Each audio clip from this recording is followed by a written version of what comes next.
절 말씀하고 마태복음 2장 13절 18절 제가 봉독해 드릴 테니까 여러분 눈으로 따라 읽어보세요. 이는 한 아기가 우리에게 낳고 그 아들을 우리에게 주신 바 되었는데 그의 어깨에는 정사를 메었고 그의 이름은 기묘자라 모사라 전능하신 하나님이라 영존하시는 아버지라 평강의 왕이라 할 것임이라. 그 정사와 평강의 더함이 무궁하며 또 다윗의 왕좌와 그의 나라에 군림하여 그 나라를 굳게 세우고 지금 이후로 영원히 정의와 공의로 그것을 보존하실 것이라. 만군의 여호와의 열심히 이를 이루시리라. 아멘. 마태복음 말씀이에요. 그들이 떠난 후에 주의 사자가 요셉에게 현몽하여 이르되 헤롯이 아기를 찾아 죽이려 하니 일어나 아기와 그의 어머니를 데리고 애굽으로 피하여 내가 네게 이르기까지 거기 있으라 하시니 요셉이 일어나서 밤에 아기와 그의 어머니를 데리고 애굽으로 떠나가 헤롯이 죽기까지 거기 있었으니 이는 주께서 선지자를 통하여 말씀하신 바 애굽으로부터 내 아들을 불렀다 함을 이루려 하심이라. 이에 헤롯이 박사들에게 속은 줄을 알고 심히 노하여 사람을 보내어 베들레헴과 그 모든 지경 안에 있는 사내 아이를 박사들에게 자세히 알아본 그때를 기준하여 2살부터 그 아래로 다 죽이니. 이에 선지자 예레미야를 통하여 말씀하신 바 라마에서 슬퍼하며 크게 고통하는 소리가 들리니 라헬이 그 자식을 위하여 애곡하는 것이라. 그가 자식이 없으므로 위로받기를 거절하였도다 함을 미 이루어졌느니라. 아멘. 네, 오늘 평강의 왕이 오시니 평강의 왕이 오시니 라는 제목으로 함께 하나님 말씀 나누려고 합니다. 사실 말씀으로 오늘 한 5분에서 10분만 전하려고 했었어요, 생각을. 그리고 이제 바로 이렇게 진행을 하려고 했는데 뭐가 준지를 다시 한번 생각을 해봤어요. 우리가 뭐 이렇게 물론 찬양하는 거지만 예배가 주잖아요, 그렇죠? 그러니까 그런 것들을 생각을 하면서 말씀을 그렇게 임의대로 이렇게 줄였다 늘렸다 하는 게 좋지 않겠다는 생각이 들어서 그렇다고 길게 하진 않을 거예요. 걱정하지 마시고. 네, 오늘은 그래도 좀 짧게 하도록 하겠습니다.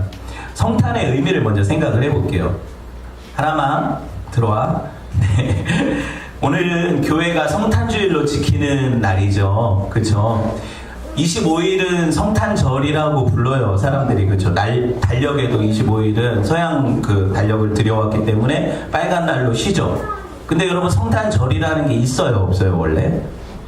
예, 성탄절이라는 절기는 성경에 없어요. 분명히 여러분이 인식을 하셔야 돼요. 날짜도 12월 25일인지 뭔지 몰라요. 원래 12월 25일은 로마 시대 태양신 섬기던 절일이거든요. 그런데 그날에 예수님이 오셔서 그날을 정한 게 아니라 그때가 공휴일이어서 사람들이 함께 모여서 예배하기가 제일 좋은 날이 빨간 날이잖아요. 로마 시대도 마찬가지죠. 그러니까 그날 모여서 예배했던 거예요. 그게 초대교회 때부터 따로 날짜 정해서 모이기가 힘들잖아요. 국가가 지정해주는 것도 아니고. 그러니까 그날 모이다 보니까 우리가 12월 25일은 예수님 오신 생일날인가 보다 이렇게 알았던 거죠. 그거 아니에요. 그런데 그런 것도 아니고. 그런데 중요한 건 뭐냐면 분명히 절기는 아니지만 예수님이 오셨다라는 역사적인 사실은 바뀌지 않죠. 그리고 그 역사적인 사실이 우리 운명을 바꿔놓았다는 사실도 바뀌지 않아요. 얼마나 중요한 날이냐는 얘기예요. 날짜는 정확하게 몰라도. 우리 교회도 성탄을 절기로 지키지는 않지만 이 성탄의 의미는 분명히 기억하려고 해요. 이해되셨죠? 그래서 저희 교회가 특별히 절기 안 지키지만 부활주일하고 성탄주일은 예배할 때 따로 부활주일이다 성탄주일이다 얘기를 하잖아요. 그렇죠? 그 두 날 신약에 어떻게 보면은 가장 귀하고 복된 날이라고 이해를 하시면 돼요. 그래서 오늘도 오늘 성탄주일이라는 의미로 함께 말씀을 나누려고 해요.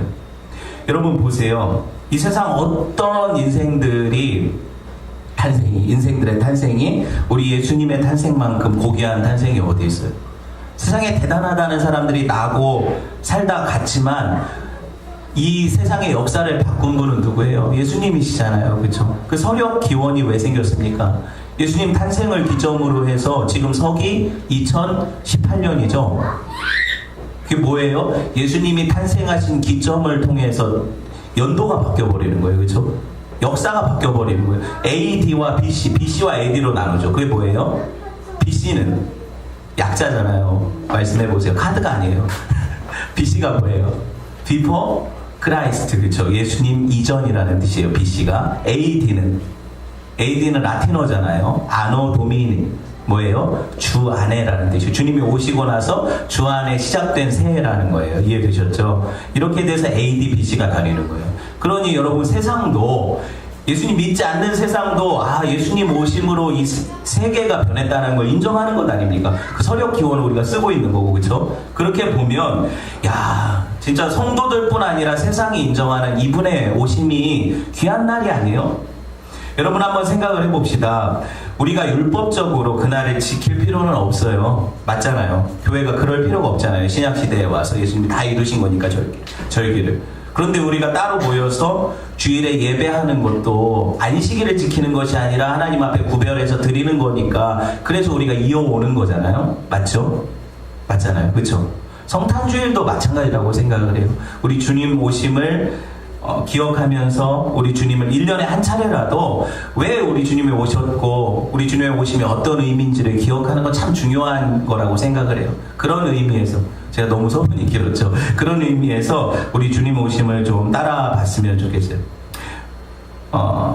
절기헌금 따로 안 드려요. 우리 교회는 성탄절기가 아니니까. 부활주일도 마찬가지로 부활절 헌금 따로 안 드려요. 근데 여러분 성도가 하나님 앞에 헌금을 드리는 건 마땅한 의무죠. 그러니까 다른 교회가 그런 헌금을 드린다고 비판하지도 않아요. 이해되셨죠? 그렇게 이해를 하시고 여러분 구약 성경의 마지막 선지자 이름이 누구예요? 네, 말라기. 나는 선지자. 말라기라는 게 뭐예요? 메신저라는 뜻이거든요. 말라기. 그러니까 하나님의 메신저라는 뜻이에요. 그 말라기라는 사람의 예언이 있은 지 몇 년이 침묵기가 있었죠? 공부했잖아요. 400여 년의 침묵기가 있었죠. 그리고 신약시대가 시작이 됐어요.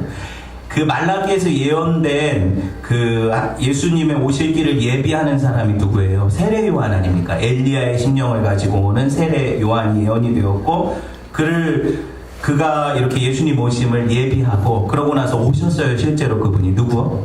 우리의 메시아이신 예수 그리스도께서 오셨잖아요. 그렇죠? 근데 여러분 예수님의 오심은 갑자기 어느 날 뚝 떨어진 게 아니라 성경에 구구절절히 예언이 되어 있었어요. 구약에. 그렇죠? 그래서 오늘 그것을 약간 추적을 해보려고 해요. 성경의 기록대로 오셨다는 거예요. 그게 중요하죠. 왜? 하나님의 약속이 이루어졌다는 의미니까. 그렇죠? 창세기 3장 15절이 뭐예요? 이 원시복음이 여자의 후손이 뱀의 머리를 상하게 하겠다는 아담이 범죄한 이후에 최초에 주셨던 복음 아닙니까? 그렇죠? 그를 통해서 누구를 통해서 여자의 여자의 후손을 통해서 예수 그리스도가 이 땅에 오셔서 세상을 다스리시리라는 예언이잖아요. 그런데 그 예언을 붙잡고 산 사람들이 우리가 공부하고 있는 창세기에 누구예요? 부름받은 아브라함, 그리고 아브라함의 시인 이삭, 이삭의 시인 야곱, 이렇게 이어지는 믿음의 계보. 그쵸? 그래서 그게 누구에게로 이어져요? 다윗에게로 이어지고 그리고 예수 그리스도에게로 이어지는 이런 어떤 계보를 우리가 보죠. 그게 마태복음 1장의 기록인 거예요. 왜 성경이 처음부터 족보를 써놓는지를 보셔야 돼요. 이해되셨죠? 마태복음 1장 1절에서 2절 볼게요. 뭐라고 되어 있는지 읽어봅시다. 시작. 아브라함과 다윗의 자손 예수 그리스도의 계보라. 아브라함이 이삭을 낳고 이삭은 야곱을 낳고 야곱은 유다와 그의 형제들을 낳고. 마태복음 1장 17절 봅시다. 그런즉 그 모든 대수가 아브라함부터 다윗까지 14대요 다윗부터 바벨론으로 사로잡혀갈 때까지 14대요 바벨론으로 사로잡혀간 후부터 그리스도까지 14대더라. 이게 왜 중요해요? 아브라함과 다윗의 자손으로 누가 오신다? 여자의 후손이신 예수 그리스도가 오신다는 거 우리가 확인하는 거잖아요. 그러면 예수님의 아버지 어머니는 이 다윗의 자손이어야 하는 거예요. 맞죠? 족보상으로 그래요. 그리고 아브라함의 자손이어야 하는 거예요. 그렇죠? 그런데 그 기록을 쭉 보니까 실제로 요셉, 육신의 부모죠. 아버지도 다윗의 자손이 맞고 어머니 마리아의 계보로 올라가도 맞는 거예요. 그렇게 기록이 된 게 누가복음의 족보거든요. 2장에. 나중에 한번 살펴보시고. 여러분 이 이야기를 하는 이유가 뭘까요? 하나님께서는 당신의 약속대로 죄에 빠진 인생들을 구원하시고자 그 여자의 후손인 자기 아들 독생하신 예수 그리스도를 보내시겠다는 약속을 지키셨다는 거예요. 그렇죠? 예수님이 오신 것은 예언의 성취라는 거죠. 그렇죠? 마태복음 1, 2장의 기록을 중심으로 잠깐만 살펴봅시다. 1장 21절 볼게요. 21절에서 23절 눈으로 보세요. 아들을 낳으리니 이름을 예수라 하라. 이는 그가 자기 백성을 그들의 죄에서 구원할 자이심이라. 23절에 보라 처녀가 잉태하여 아들을 낳을 것이요 그의 이름은 임마누엘이라 하리라 하셨으니 이를 번역한즉 하나님이 우리와 함께 계시다 함이라. 너무 유명한 말씀이죠. 그렇죠? 그런데 이 말씀이 신약 마태복음에만 기록됐냐? 그게 아니란 얘기예요.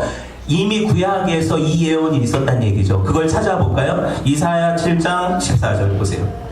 말씀 보세요. 이사야 7장 14절 읽어봅시다. 시작. 그러므로 주께서 친히 징조를 너희에게 주실 것이라. 보라 처녀가 잉태하여 아들을 낳을 것이요 그의 이름을 임마누엘이라 하리라. 보셨어요? 수백 년 전에 이미 예언이 있었고 그 이름이 뭐다? 임마누엘. 임마누엘 뜻을 해석하면 God with us잖아요. 하나님이 우리와 함께 하신다는 의미죠. 그렇죠? 그래서 그 이름이 임마누엘이 된 거예요. 그냥 우연히 이루어진 일이 없다는 거예요. 그리고 여기 예언에 보니까 뭐예요? 처녀가 잉태하여 아들을 낳았다. 예수님을 부르는 창세기 3장 15절의 이름이 뭐예요? 여자의 후손. 남자의 후손이 아니에요. 뭐예요? 여자의 후손. 여자는 누굴까요? 네. 예수를 낳은 어머니 마리아를 의미하는 거예요. 또 한 가지는 뭐냐면 교회를 상징해요.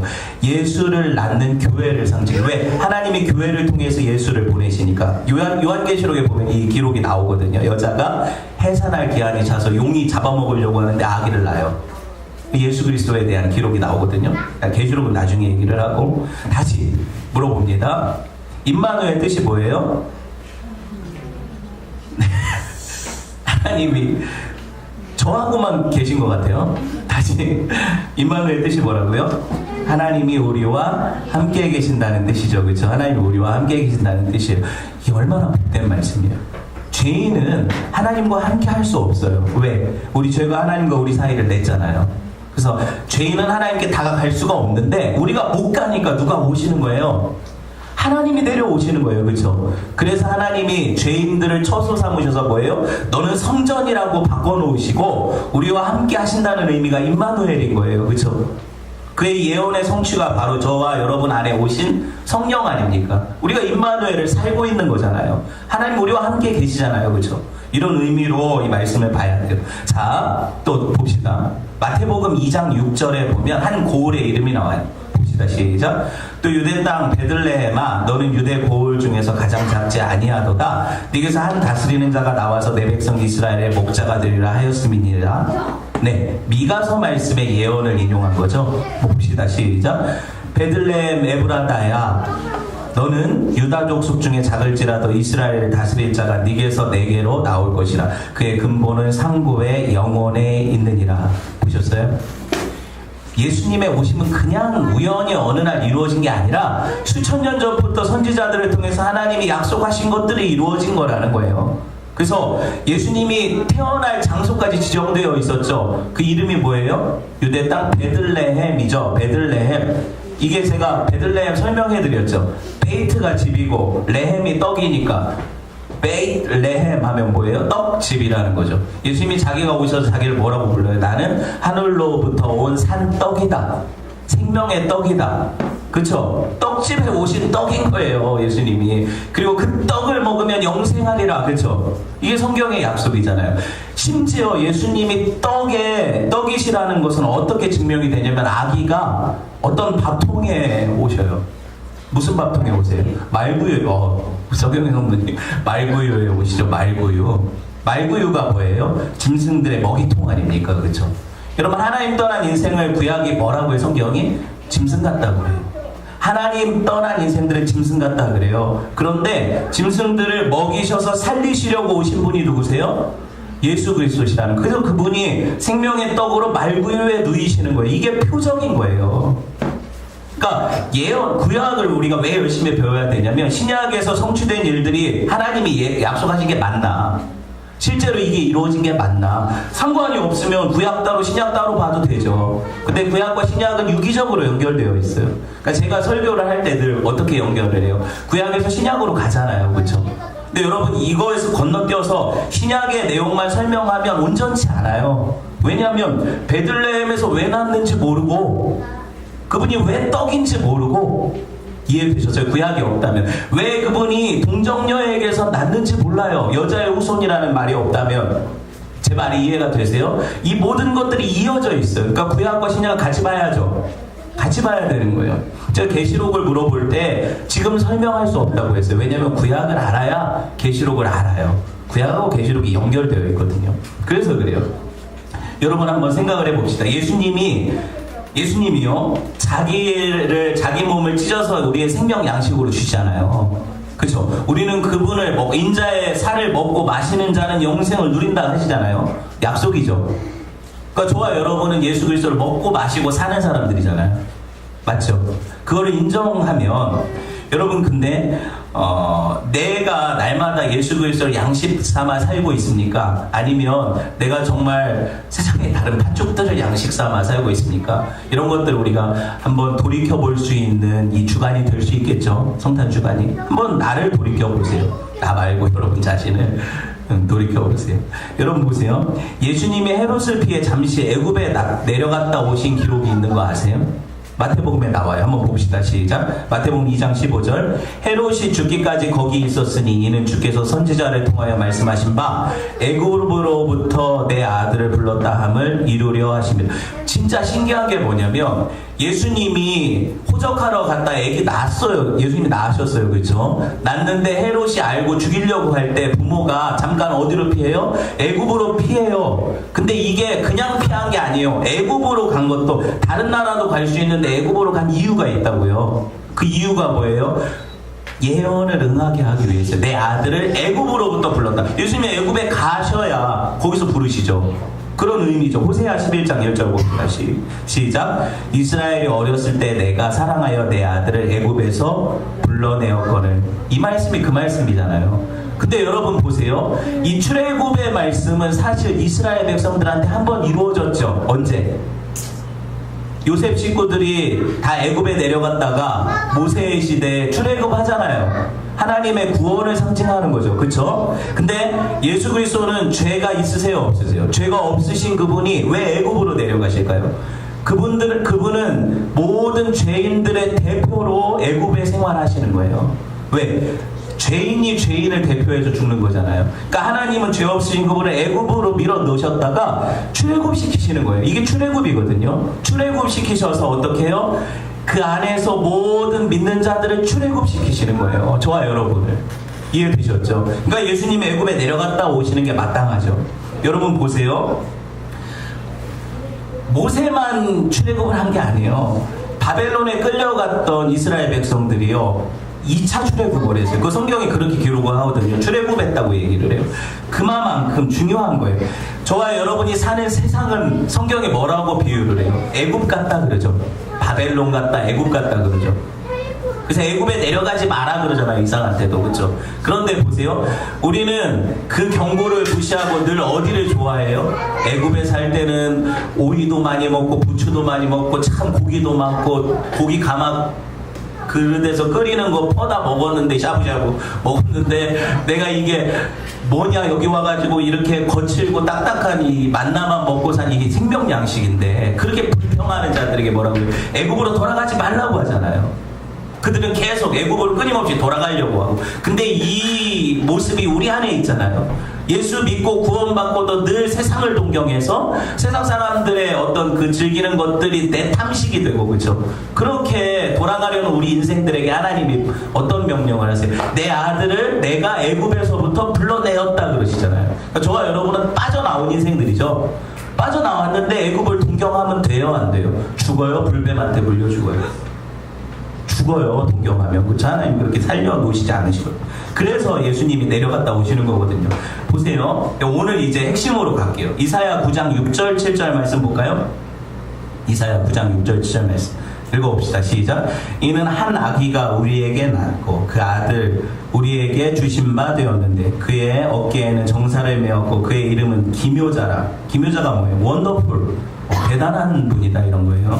모사라. 모사는 뭐예요? 카운셀러, 상담자, 어떤 지략가 뭐 이런 의미죠. 그죠? 모사, 그리고 전능하신 하나님, Almighty God, 그죠? 영존하시는 아버지, Everlasting Father, 그죠? 그리고 평강의 왕, 뭐예요? Prince of Peace, 평강의 왕. 이해되셨죠? 이런 이름으로 불려지신 분이 누구다? 예수님이다. 그런데 보세요.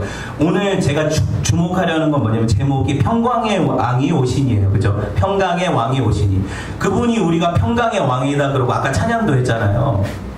그분은 평강의 왕이시라고. 그 맑고 환한 밤중에 평강의 왕이 오시니 다 평안하구나 그랬죠. 그런데 실제로 예수님이 오셨을 때 평강이 있었냐? 이거예요. 제가 질문하려는 의도가 이거예요.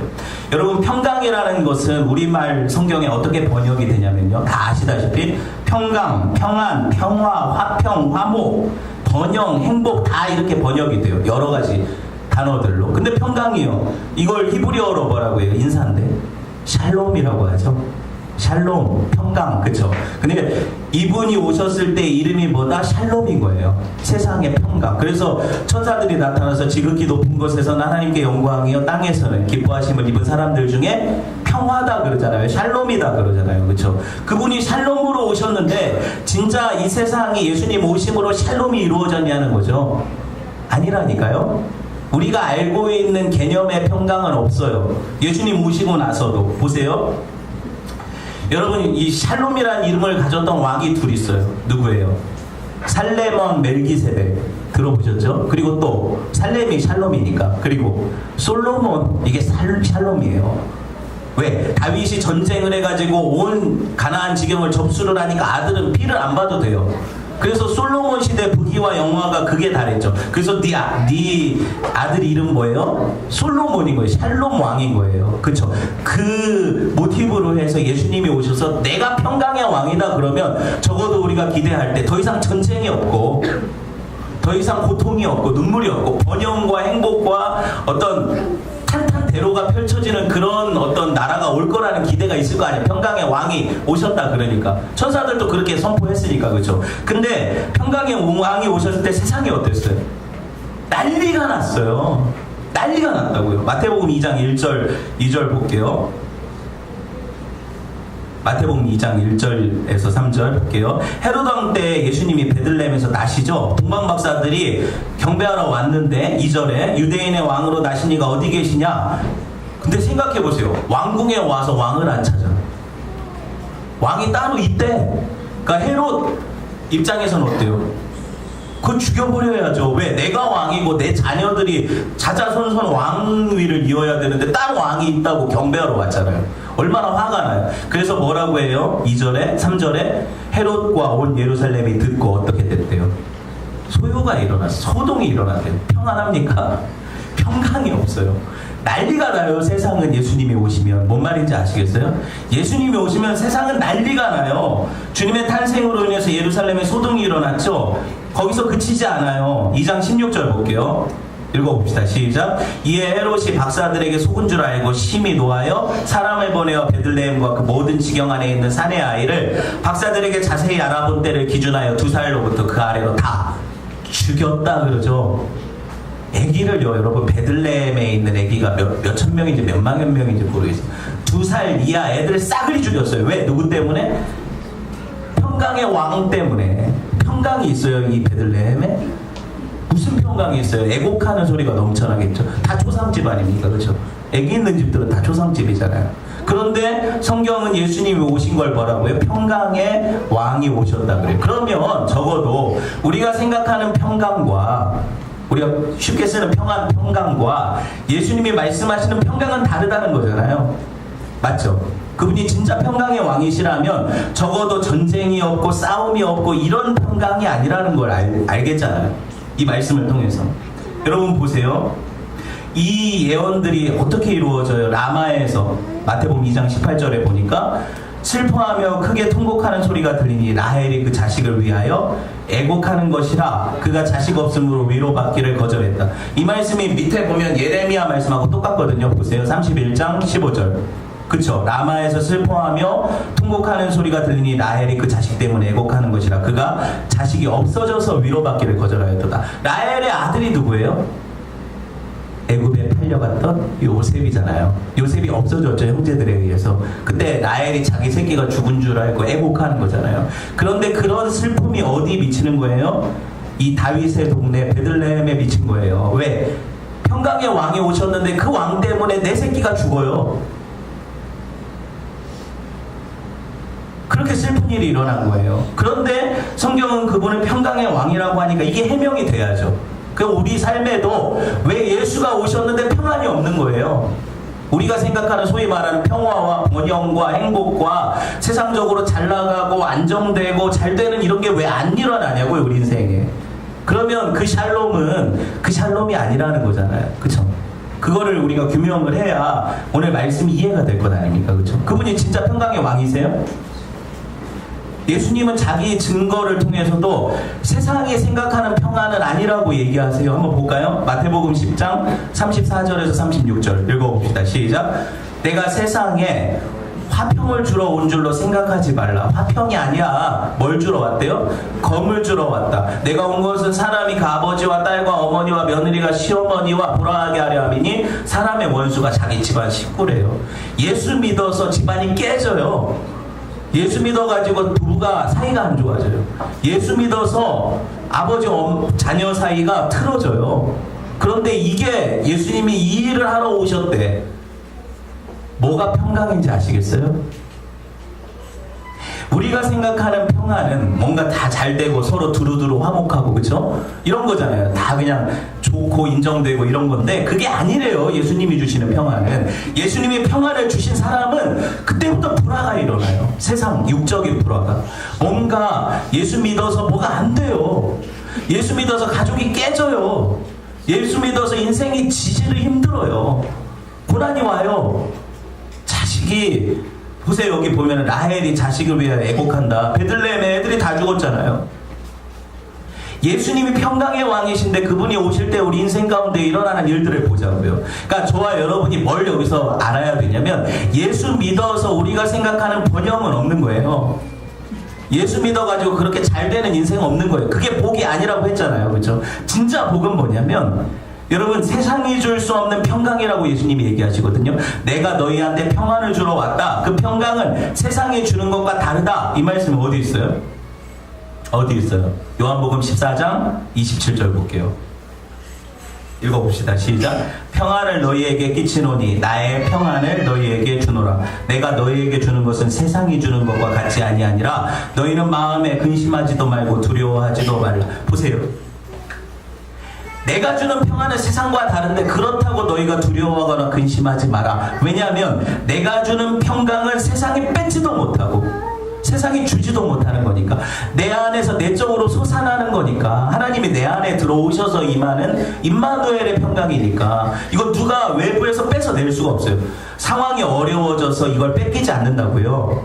아파서, 죽어서, 슬퍼서, 힘들어서, 부도나서 뺏기지 않는다고요. 이건 빼앗을 수 없는 평강이라는 거예요. 누구에게 주신 평강이요? 예수 그리스도를 영접한 하나님께서 약속하신 그 예정된 사람들에게 주시는 평강이죠. 그래서 지극히 높은 곳에서는 꽤 영광이지만 땅에서는 다 평안이다. 그게 아니라 기뻐하심을 입은 사람들 중에 평안이다 그러죠. 어떤 사람들이 얘기하는 것처럼 예수님이 오셔서 모두가 평안하다 그러지 않죠. 성경이 뭐라고 해요? 기뻐하심을 입은 사람들 중에서만 평안이다 그러죠. 예수 그리스도께 선택된 사람들만 평안한 거예요. 성경이 너무 정확하게 이렇게 얘기하고 있잖아요. 그렇죠? 예수님이 오셔서 여러분 안에 참 평강이 임했습니까? 여러분 선택받은 사람이고 그 임마누엘의 평강이 지금 여러분을 지배하고 있는 거예요. 힘들고 어려워도 이걸 안 뺏겨요. 사실 수많은 어떤 그 인생의 즐거움 가운데 이걸 나는 한 번도 뺏겨본 적이 없어요. 저는 그래요. 안 뺏겼으니까 여기 있죠. 뺏겼으면 여기 있겠어요. 제가 그 평강을 제게서 뺏을 사람이 없어요. 누가 뺏어요? 하나님 주신 건데. 그쵸? 여러분 이걸 소유하셨어요? 도전하고 싶은 거예요. 제가 여러분 이거를 가진 사람들은 세상에 일희일비하지 않아요.